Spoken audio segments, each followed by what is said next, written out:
तो hello everyone. कैसे हैं आप सब? आशा करता हूँ अच्छे होंगे। तो स्वागत है आपका हमारे YouTube channel smart study junction पर। इस पे हम क्लास 10th की मैथ्स को जो है कंप्लीट कराएंगे एग्जाम से पहले। तो सिलेबस कंप्लीट करने के लिए जुड़े रहिएगा चैनल से। और अगर वीडियो अच्छी लगे तो लाइक सब्सक्राइब एंड शेयर जरूर करिएगा। आज हम करने वाले हैं रियल नंबर्स। क्लास 10th का चैप्टर 1 है मैथ्स का। तो इसे हम कंप्लीट करेंगे आज। चलिए देखते हैं आज हम इस चैप्टर में क्या क्या देखने वाले हैं। तो हम आज इस चैप्टर में सबसे पहले देखेंगे, मिनट रुकिएगा। आज हम इस चैप्टर में सबसे पहले देखेंगे कि रियल नंबर्स होते क्या हैं। उसके बाद हम देखेंगे, इसे हम अगली क्लास में देखेंगे। आज इस क्लास में हम देखेंगे रियल नंबर्स क्या होते हैं, फंडामेंटल थ्योरम अर्थमेटिक देखेंगे, और HCF and LCM using prime factorisation ये भी हम इसमें देखेंगे।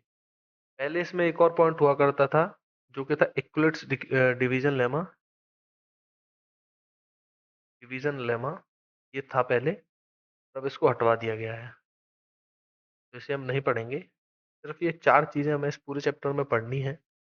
इसमें कैसे ये जो तीन चीजें हैं वो हम आज के लेक्चर में देखेंगे, बाकी ये हम अगले लेक्चर में देखेंगे। इसके साथ दो एक आध थ्योरम्स और हैं, वो भी हम अगले लेक्चर में देखेंगे। तो चलिए शुरू करते हैं। सबसे पहले अगर हम नंबर सिस्टम के रिकैप की बात करें, यानी कि जो हमने क्लास 9th 8th सब में पढ़ा हो, तो हमने अब क्या पढ़ा है? रियल नंबर्स पढ़े, होल नंबर्स पढ़े, इंटीजर्स पढ़े, रेशनल एंड इरेशनल नंबर्स पढ़े। इन सारे नंबर्स को मिला के जो नंबर बनते हैं वही होते हैं रियल नंबर्स। अब नेचुरल नंबर्स क्या होते थे, ये तो आपने पढ़ा ही होगा। 1 से लेकर इन्फिनिटी तक जितने भी सारे नंबर्स होते थे वो नेचुरल नंबर्स होते थे। होल नंबर्स क्या होते थे? 0 से लेकर इन्फिनिटी तक जितने भी नंबर्स होते थे वो सारे होल नंबर्स होते थे। इंटीजर्स होते थे माइनस इन्फिनिटी से लेकर प्लस इन्फिनिटी थी तक। अब प्लस इन्फिनिटी तक मतलब इंटीजर्स ये नहीं है कि -2.5 इंटीजर हो जाएगा। यहाँ पे मतलब पूरा डिजिट होनी चाहिए, या तो 2 हो या 3 हो, माइनस का हो प्लस का हो उससे कोई मैटर नहीं करता, पूरे डिजिट होनी चाहिए। रेशनल हमने क्या पढ़ा था? रेशनल रेशनल हम कल क्लास में पढ़ेंगे, फुल डिटेल में हमें कल पढ़ेंगे। कल पढ़ेंगे पूरी डिटेल में। तो आज आप बस इतना पढ़िए, natural numbers, whole numbers, integers, rational और इरेशनल, इन सब से मिलके जो नंबर्स बनते हैं वो होते हैं रियल नंबर्स। रियल नंबर्स की एक ये भी डेफिनेशन है, each point on the number line correspond to a real number, यानी कि नंबर लाइन पर, ये हमारी नंबर लाइन है, यहाँ 0, यहाँ से हम 1 2 3 ऐसे चलते हैं, यहाँ -1 -2 -3 यहाँ से चलते हैं इन्फिनिटी तक, यहाँ से भी ऐसे ही चलते हैं इन्फिनिटी तक। इस नंबर लाइन पे हम जिस किसी नंबर को रिप्रेजेंट कर सकते हैं वो एक रियल नंबर होता है। अगर हम यहाँ पे 1.2 को रिप्रेजेंट कर सकते हैं, यहाँ कहीं आएगा, वो भी एक रियल नंबर है। अगर हम इस पे 4.9 को रिप्रेजेंट कर सकते हैं, वो भी एक रियल नंबर है। यानी कि जितने भी नंबर हम इस नंबर लाइन पर रिप्रेजेंट कर सकते हैं वो रियल नंबर्स होते हैं। तो समझ में आई रियल नंबर्स क्या होते हैं? चलिए आगे चलते हैं। Rational numbers and decimal expansion ये हम कल क्लास में पढ़ेंगे। रेशनल नंबर्स के बारे में, रेशनल नंबर्स के बारे में भी कल पढ़ेंगे। तो आज हम सबसे पहले पढ़ेंगे फंडामेंटल थ्योरम ऑफ अर्थमेटिक। तो हमने रियल नंबर्स के बारे में जान ही लिया, अब हम पढ़ेंगे fundamental theorem of arithmetic. Fundamental theorem of arithmetic क्या कहती है? Every integer greater than 1 is either prime और अ प्रोडक्ट ऑफ प्राइम। मतलब, अब इसका मतलब क्या है? इसका मतलब ये है, कोई भी नंबर जो एक से बड़ा है, चाहे वो 2 हो, 3 हो, 4 हो, 5 हो, 6 हो, 7 हो, कोई भी नंबर जो एक से बड़ा है वो या तो प्राइम होगा या फिर प्रोडक्ट ऑफ प्राइम्स होगा। मतलब जैसे कि अगर हम 2 की बात करें तो 2 एक प्राइम नंबर है, तो ये प्राइम हो गया। 3 एक प्राइम नंबर है, 3 प्राइम हो गया। लेकिन 4 ये प्राइम नहीं है, यानी कि ये प्राइम तो नहीं है, तो अब ये क्या होगा, प्रोडक्ट ऑफ प्राइम्स होगा, यानी इसे हम प्रोडक्ट ऑफ प्राइम्स के रूप में लिख सकते हैं। इसको हम 2 into 2 लिख सकते हैं, लिख सकते हैं 2 और 2 ये क्या है, प्राइम नंबर्स है। ये थ्योरम हमसे कहती है जो कोई नंबर एक से बड़ा होगा वो या तो प्राइम होगा या फिर प्रोडक्ट ऑफ प्राइम होगा। और यहाँ पे ये जो प्रोडक्ट यानी कि ये जो सेट बनेगा, जैसे कि 4 का बन गया 2 into 2, ये प्राइम नंबर्स हैं दोनों, इन दोनों के प्रोडक्ट में हम 4 लिख सकते हैं। ये जो है यूनिक होता है हर एक की। 2 into 2 सिर्फ और सिर्फ 4 में ही आएंगे और किसी में नहीं आ सकते हैं। 2 into 2 आप क्या 6 कर सकते हो, नहीं कर सकते। 2 into 2 हमेशा क्या रहेगा, 4 ही रहेगा। तो यानी कि 4 का जो प्राइम फैक्टराइजेशन, मतलब सॉरी प्राइम फैक्टराइजेशन, वैसे तो ये प्राइम फैक्टराइजेशन ही होता है पर हम वो अभी आगे पढ़ेंगे। तो 4 का जो प्राइम्स का जो प्रोडक्ट होगा, वो जो प्राइम्स होंगे वो यूनिक होंगे। जैसे कि अगर हम 6 की बात करें तो 6 को हम 3 into 2 लिखेंगे। ये 3 into 2 यूनिक है, इसे हम बदल नहीं सकते, इसमें कोई और प्राइम ऐड नहीं कर सकते या इसमें से किसी प्राइम को हटा नहीं सकते। बस इसका हम ऑर्डर चेंज कर सकते हैं, वही यहाँ पे लिखा हुआ है। Unique factorisation helps compute HCF and HCF. ये जो फैक्टराइजेशन है, यही हमें मदद करेगा एलसीएम और एचसीएफ निकालने पे, वो हम आगे पढ़ेंगे।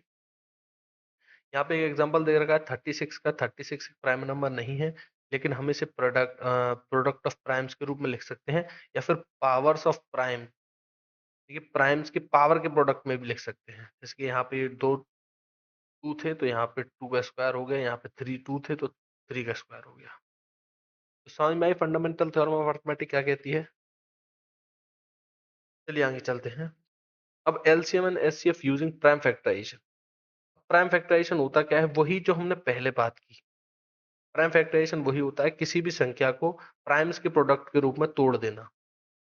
जैसे कि 9 की बात करें, अब 9 को हम 9 into 1 लिख सकते हैं, लेकिन यहाँ पे ये जो 9 है वो प्राइम नहीं है। तो हमें 9 को ऐसे प्रोडक्ट्स में स्प्लिट करना है जो कि प्राइम्स हो, जैसे कि 3 into 3। अब यहाँ पे ये जो 3 है ये प्राइम है, तो इसी फैक्टराइजेशन को बोलते हैं हम प्राइम फैक्टराइजेशन।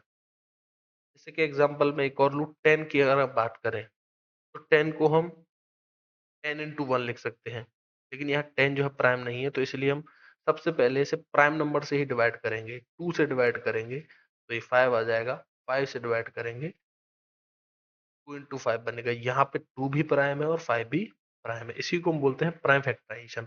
अब इसी प्राइम फैक्टराइजेशन से एचसीएफ और एलसीएम कैसे निकालते हैं वो हम अभी पढ़ेंगे। तो एचसीएफ क्या होता है, सबसे पहले तो हमें ये पता होना चाहिए एचसीएफ होता क्या है। तो एचसीएफ होता है हाईएस्ट कॉमन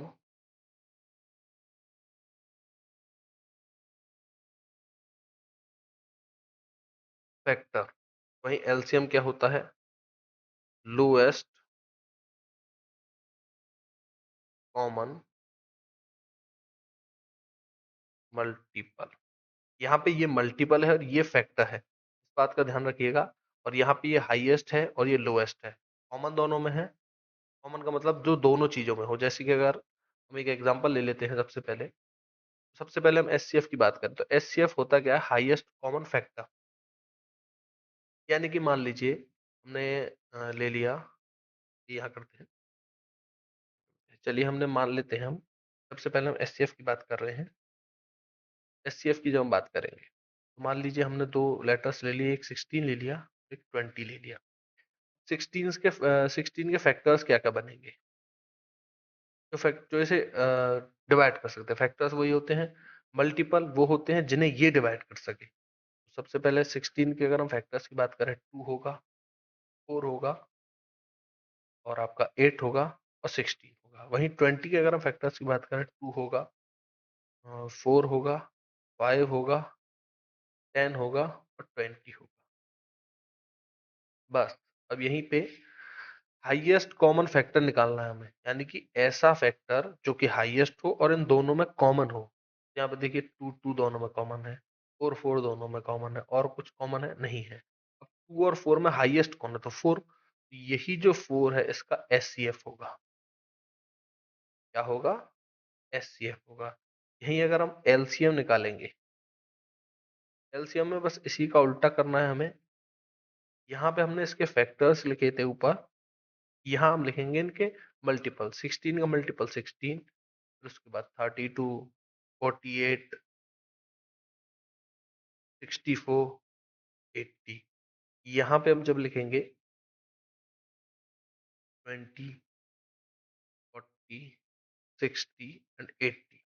अब यहाँ एलसीएम में मैं कहना था लोएस्ट कॉमन मल्टीपल नहीं, सबसे छोटी वो संख्या जो दोनों में मिले। तो देखो 60 नहीं, 32 नहीं मिल रहा, 48 नहीं मिल रहा, 64 नहीं मिल रहा, 80, 80 सबसे छोटी वो संख्या है जो दोनों में कॉमन है, इसीलिए इसका एलसीएम जो है 80 आ जाएगा। तो ये तो मेथड था आपको समझाने के लिए कि एचसीएफ क्या होता है, एलसीएम क्या होता है। अब इन्हीं एलसीएम और एचसीएफ को हम प्राइम फैक्टराइजेशन से कैसे निकालेंगे वो आगे देखते हैं। तो चलिए शुरू कर बताते हैं, मतलब शुरू तो बहुत देर का कर चुके हैं, सॉरी। तो चलिए बताते हैं एलसीएम और एचसीएफ कैसे निकालते हैं प्राइम फैक्टराइजेशन से। तो हम यहाँ पे निकालेंगे एचसीएफ, यहाँ निकालेंगे एलसीएम। एक ही एग्जांपल लेंगे, दोनों का निकाल के देखेंगे उसी के। यहाँ ले लेते हैं हम, मान लीजिए 24 70, यहाँ पे ये दो का निकालेंगे हम। सबसे पहले एचसीएफ निकालने के लिए हमें कुछ नहीं, एचसीएफ निकालना हो चाहे एलसीएम निकालना हो, हम इसके प्राइम फैक्टराइजेशन करेंगे, यानी कि इसके प्राइम फैक्टर्स करेंगे। तो जब हम 24 के प्राइम फैक्टर्स करेंगे, तो प्राइम फैक्टर्स करने के लिए में से सबसे पहले किसी सबसे छोटे प्राइम नंबर से डिवाइड करेंगे। सबसे छोटे प्राइम नंबर यानी कि 2 से डिवाइड होगा, सबसे छोटा प्राइम नंबर 2 है, उससे डिवाइड हो रहा है तो हम उससे करेंगे। जैसे ही हम करेंगे 12 आ जाएगा। फिर उसके बाद हम इसे फिर सबसे छोटे प्राइम नंबर से करेंगे, अगर हो रहा है तो। यहाँ पे 2 से फिर हो रहा है तो हम 2 से कर देंगे, फिर ये 2 से हो रहा है तो हम इसे फिर 2 से कर देंगे। अब ये सबसे छोटे प्राइम नंबर से नहीं हो रहा, उसके बाद का जो प्राइम नंबर है 2 के बाद 3 आता है तो 3 से करेंगे, 3 से हो गया। तो यानी कि 24 का जो प्राइम फैक्टराइजेशन बना वो बना 2 इंटू 2 इंटू 2 इंटू 3। यहाँ पे आप देख सकते हैं सारे ही प्राइम्स हैं, समझ में आए। अब ऐसे ही 72 का करेंगे सेम इसी मेथड से, पहले 2 से करेंगे 36, फिर 2 से करेंगे 3, फिर 2 से करेंगे 9, फिर यहाँ पे अब ये 2 से नहीं हो रहा, आप 3 से करेंगे। अगर ये 3 से भी नहीं हो रहा होता तो फिर 5 से करते, यानी कि प्राइम्स की हम बढ़ाते चले जाएंगे, फिर 7 से करते, यानी प्राइम नंबर से ही करना है हमें। 3 से करेंगे 3 आ जाएगा, फिर 3 से करेंगे 1 आ जाएगा, जहां 1 आ जाएगा वहां रुक जाएंगे। 72 के जब फैक्टर्स करे हमने प्राइम फैक्टर्स, तो बने 2 इंटू 2 इंटू 2 इंटू 3 इंटू 3। हमें क्या निकालना है, एचसीएफ यानी हाईएस्ट कॉमन फैक्टर, ऐसा फैक्टर जो हाईएस्ट कॉमन हो। तो हम एचसीएफ में क्या करते हैं, जितने भी इनमें कॉमन हो उन सबको एक एक बार लिख लेते हैं, यानी कि ये कॉमन है, यहाँ पे ये कॉमन है, यहाँ पे ये कॉमन है, और यहाँ पे ये कॉमन है। अब ये कॉमन किसी में नहीं है तो इसे हम छोड़ देंगे। यहाँ पे ये कॉमन था 2, इसका 2 लिख लिया, ये 2 कॉमन था इसका 2 लिख लिया, ये 2 कॉमन था इसका 2 लिख लिया, और ये 3 कॉमन था इसका 3 लिख लिया। अब यहाँ पे आया ये 2 जा 4, 4 2 जा 8, 8 3 जा 24, यानी 24 इसका एचसीएफ निकल के आया। यानी कि 24 से हमारा 24 भी जा रहा है और 72 भी जा रहा है, और हाईएस्ट है।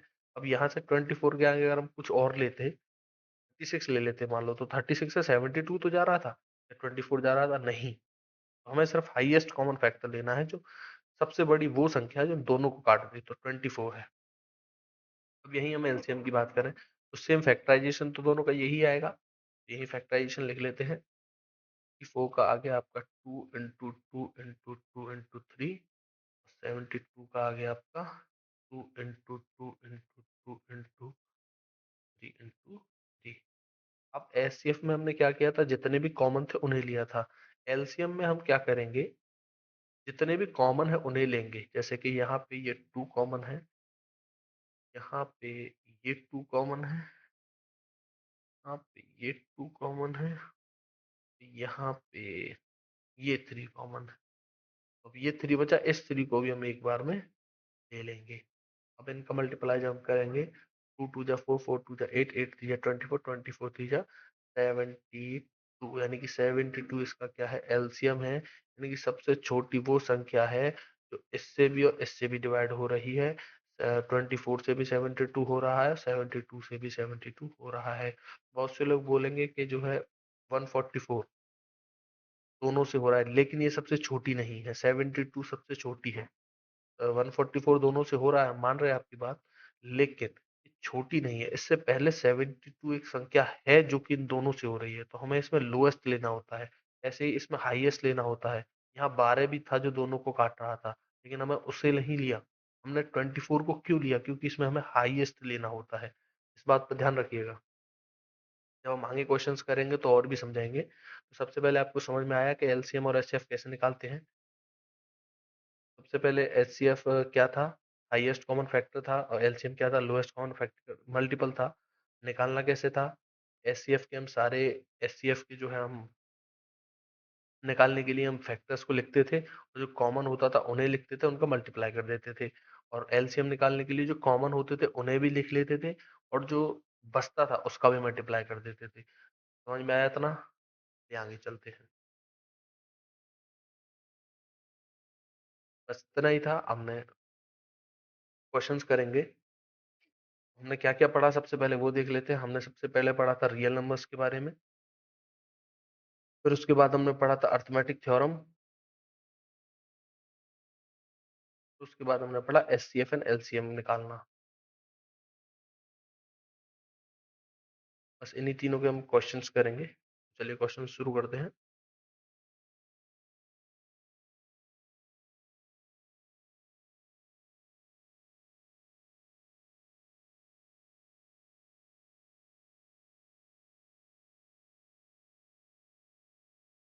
क्वेश्चन क्या कह रहा है? Each express each number as a product of its prime factors.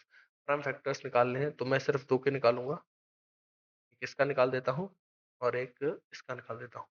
Prime factors निकालने हैं, तो प्राइम फैक्टर्स निकालना सबसे पहले मैंने बताया था आपको, थर्ड क्वेश्चन है।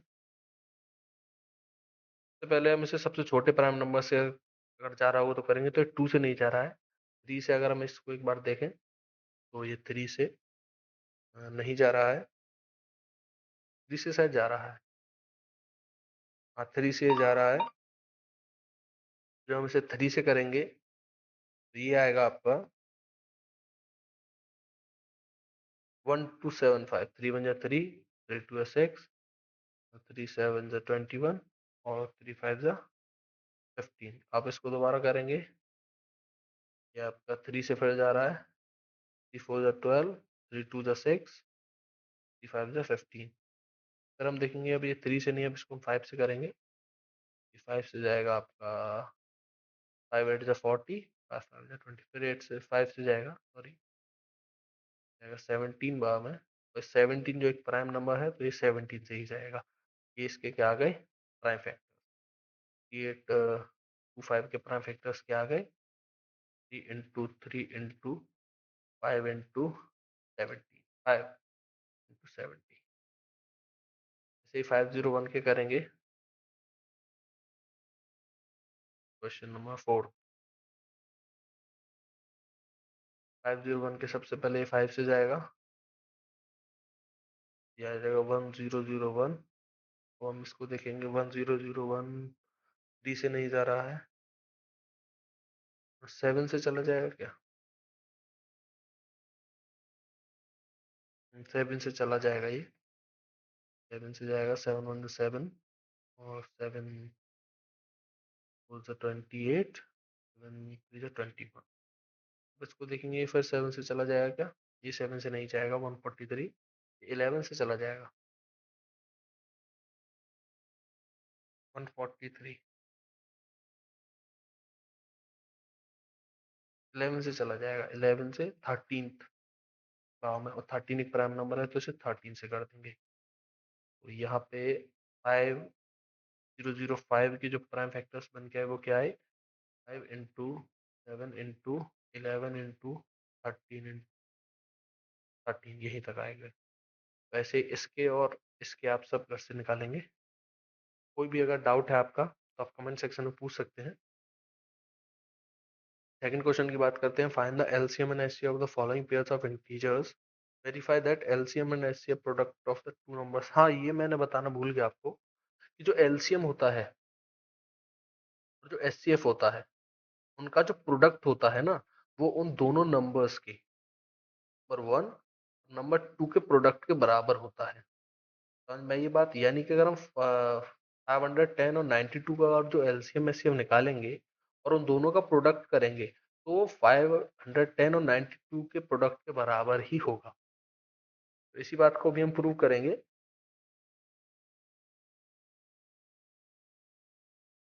इसी बात को भी हम प्रूव करेंगे कि कैसे होता है। सबसे पहले हम एक क्वेश्चन, कौन सा क्वेश्चन करें, तो इसी को करते हैं 510 92 वाले को। तो 510 92 वाले क्वेश्चन करते हैं। सबसे पहले हम 510 के फैक्टर्स निकालेंगे।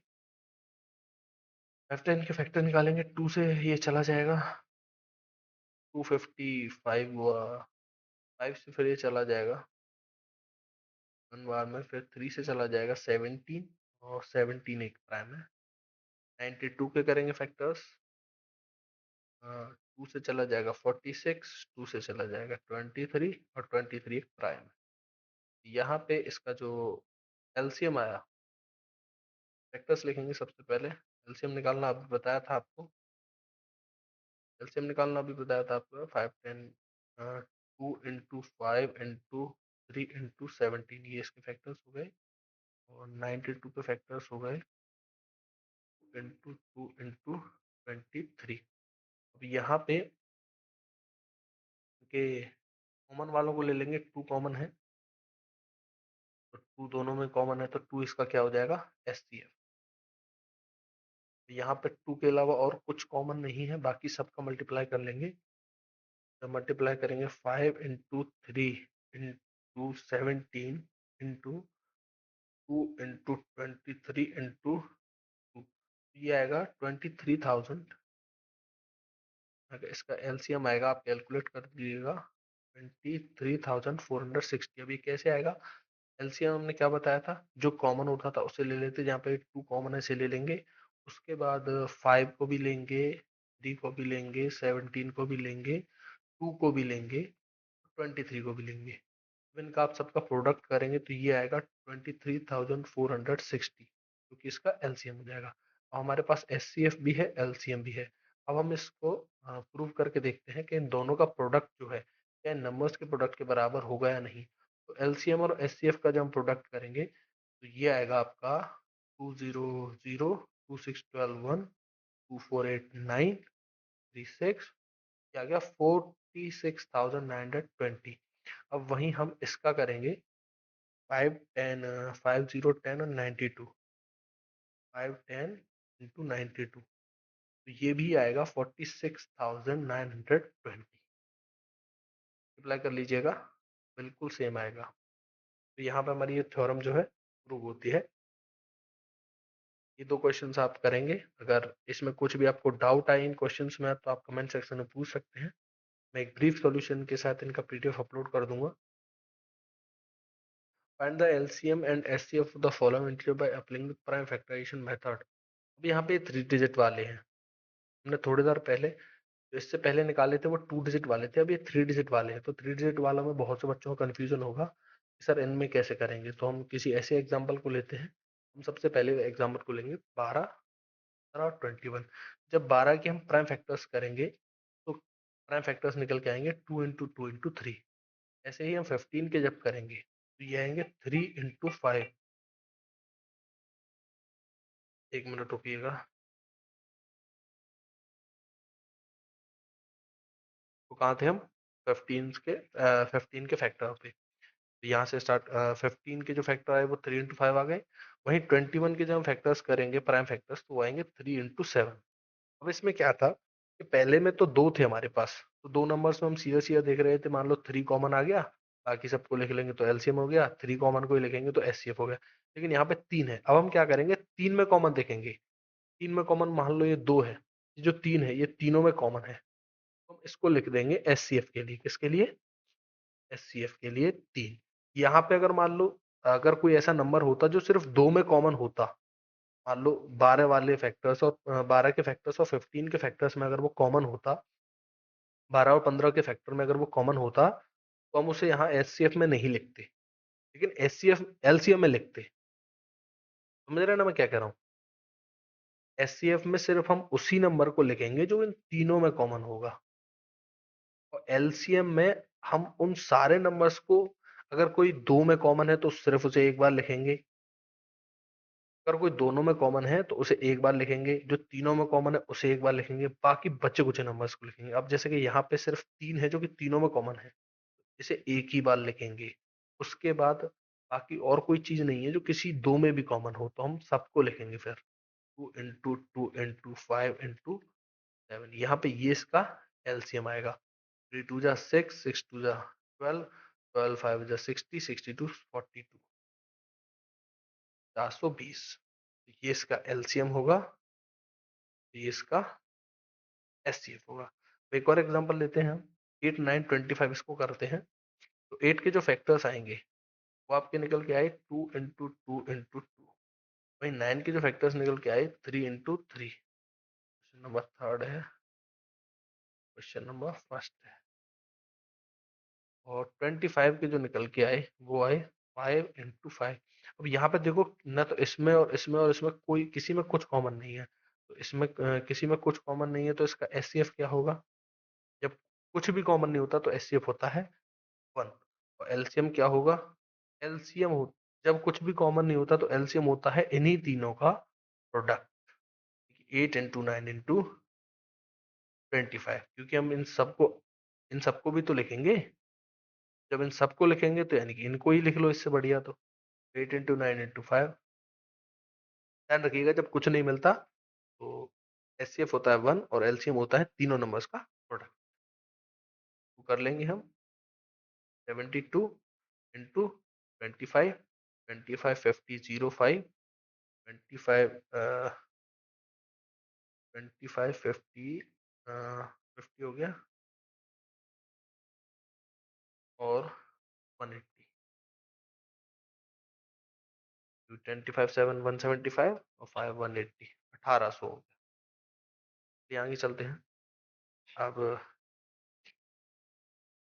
क्वेश्चन नंबर 4 हमें दे रखा है कि इस 306 और 657 का जो एलसीएम सीएफ है वो 9 है, एलसीएम निकालना है। तो हमने एक थ्योरम पढ़ी थी थोड़ी देर पहले, एलसीएम इंटू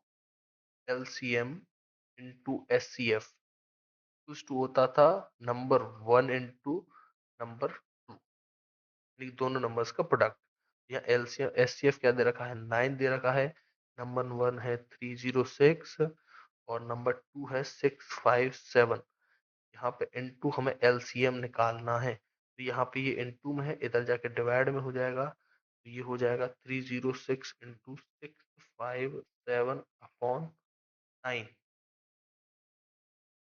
और जब हम इसको सॉल्व करेंगे ये हो जाएगा 306 into 657, ये आपका निकल कर आएगा 201042 डिवाइडेड बाई 9। जब हम इसको डिवाइड करेंगे 9 से तो ये आएगा आपका 22338। ये आपका इसका एलसीएम आ जाएगा। अब ये क्वेश्चन देखिए, question number 5, check whether 6n can end with the digit 0 और एनी नेचुरल नंबर n। ये क्वेश्चन इंपॉर्टेंट है, ये क्वेश्चन इंपॉर्टेंट है क्योंकि इसमें कुछ समझने वाली चीजें हैं। समझ में आई आपको? कुछ समझने वाली चीजें इसमें हैं। तो यहाँ पे आप देखिए कि हमें इसमें क्या पता लगाना है कि 6n या कभी लास्ट यूनिट डिजिट, इसका यूनिट डिजिट 0 आ सकता है किसी भी नेचुरल नंबर n के लिए। मान लीजिए इसकी पावर अगर हम 2 रख दें तो यहाँ पे 36 आएगा। ऐसे ही हम n की जगह कोई ऐसी वैल्यू रख सकते हैं, कोई नेचुरल नंबर ऐसा रख सकते हैं जहां यहाँ पे जो वैल्यू आए उसकी यूनिट डिजिट 0 आ सके। ये हमें प्रूव करना है, मतलब चेक करना है। तो सबसे पहले एक बात समझने की कोशिश करिएगा, एक मिनट रुकिएगा, एक बात समझने की कोशिश करिए, किसी भी नंबर के पीछे 0 है, किसी भी किसी भी नंबर के पीछे किसी भी नंबर के पीछे अगर 0 है तो वो 5 से, इससे 5 से डिवाइड हो रहा होगा या नहीं हो रहा होगा? अब बताइए, किसी भी नंबर के पीछे अगर 0 है, वो 5 से डिवाइड हो रहा होगा या नहीं होगा? हो रहा होगा। यानी कि अगर हम उस नंबर के प्राइम फैक्टर्स करें, क्या करें?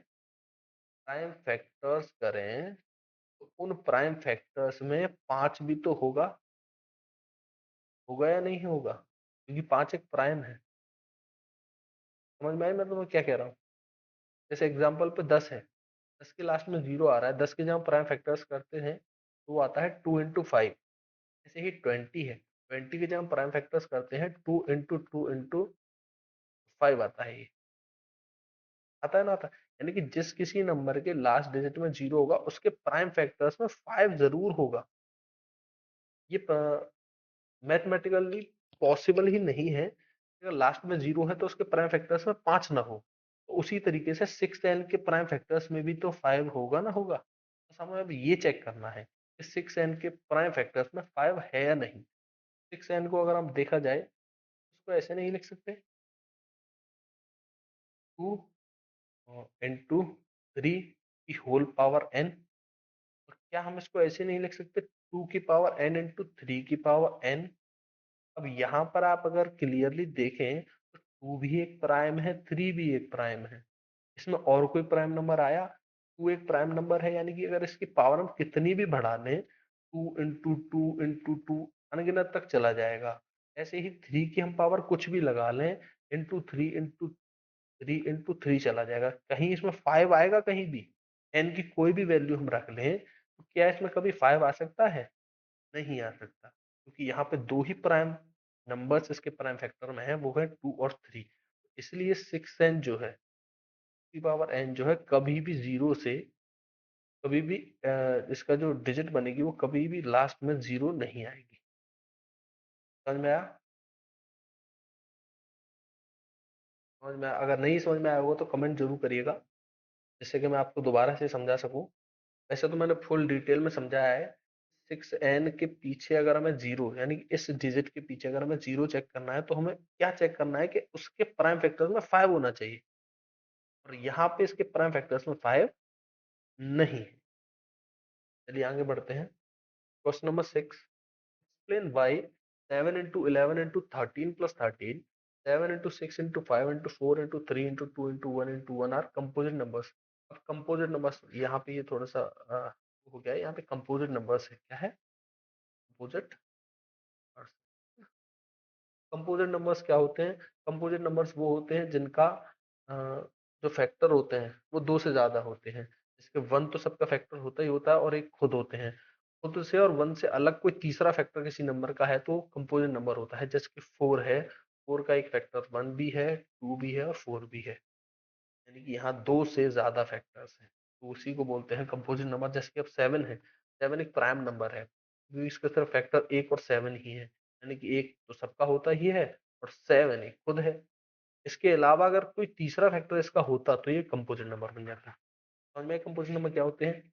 अब यहाँ पे इसने ये पूछा है कि ये नंबर जो है कंपोजिट नंबर क्यों है। कंपोजिट नंबर क्यों है, सबसे पहले हम इसे सॉल्व करेंगे। तो सॉल्व करते हैं। 7 इंटू 11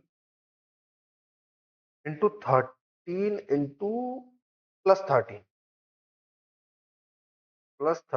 तो ये कैलकुलेट करने पे, इसको जब हम सॉल्व करेंगे तो ये आएगा 1014, 1014। अब क्या बताओ, 1014 2 से भी डिवाइड हो रहा है, 1 से भी होगा, 1014 से भी होगा, तो इसके 3 हो गए, तो ये कंपोजिट नंबर हो गया।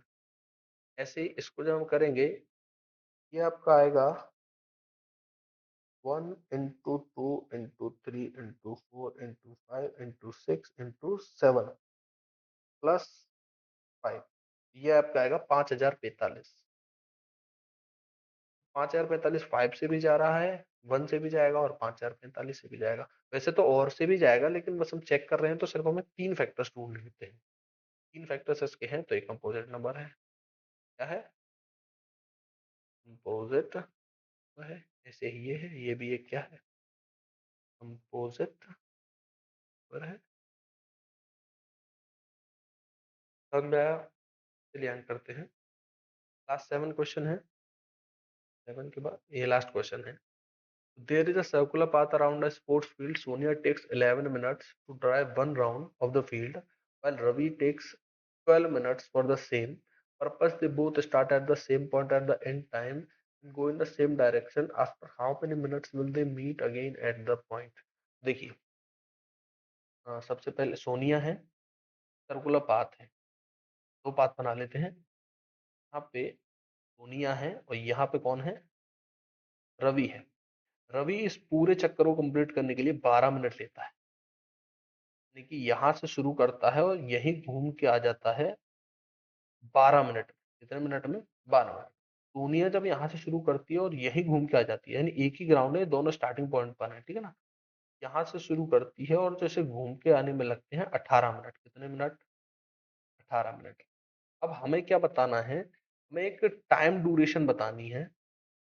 टाइम ड्यूरेशन बतानी है जिसपे ये दोनों स्टार्टिंग पॉइंट पे मिल जाए। अब उससे कुछ फर्क नहीं पड़ेगा कि इसके कितने चक्कर हुए, इसके कितने चक्कर हुए। हम इसमें क्या निकालेंगे? हम इसमें निकालेंगे एलसीएम। निकम एक ऐसी संख्या निकालेंगे जो इससे भी फुली डिवाइडेड हो, इससे भी फुली डिवाइडेड हो और सबसे कम हो। समझ में आई ना आई? After how many minutes will they meet again, तो यहाँ पे सबसे कम यानी कितने समय बाद वो दोनों मिल जाएंगे। एलसीएम लोएस्ट निकालना है तो 12 के जब फैक्टर्स करेंगे, 12 के फैक्टर्स निकल के आए आपके 2 into 2 into और 18 के फैक्टर्स निकल के आए 2 into 2 into सॉरी 3 into 3। यहाँ पे 2 मिला हुआ है, ये 3 मिला हुआ है, ये 2 और 3 अलग है। ये आ गया एलसीएम, 2 3 जा 6, 6 2 जा 12, 12 से 36, यानी कि 36 मिनट बाद तो दोनों मिल जाएंगे। 36 मिनट बाद इसके 3 चक्कर हो जाएंगे, लेकिन ये यहाँ आ जाएगा। इसके 2 चक्कर हो जाएंगे, ये भी यहाँ आ जाएगी। 36 के बाद ये फिर 72 मिनट पे जाकर मिलेंगे, यानी कि हर 36 मिनट के गैप में ये स्टार्टिंग पॉइंट पर मिल रही है। समझ में अगर नहीं आया हो तो कमेंट जरूर करिएगा, और समझ में आया हो तब भी कमेंट करिएगा। तो थैंक यू। आज के लेक्चर में इतना ही। आज हमने जो है ये, अगली क्लास में हम नेक्स्ट चैप्टर नहीं बल्कि इसी चैप्टर को कंप्लीट करेंगे। और अगर हमारा पढ़ा हुआ आपको अच्छा लगे, लाइक जरूर करिएगा, और कुछ भी डाउट हो कमेंट जरूर करिएगा। और हमसे जुड़े रहने के लिए हमारे चैनल को सब्सक्राइब जरूर करिएगा।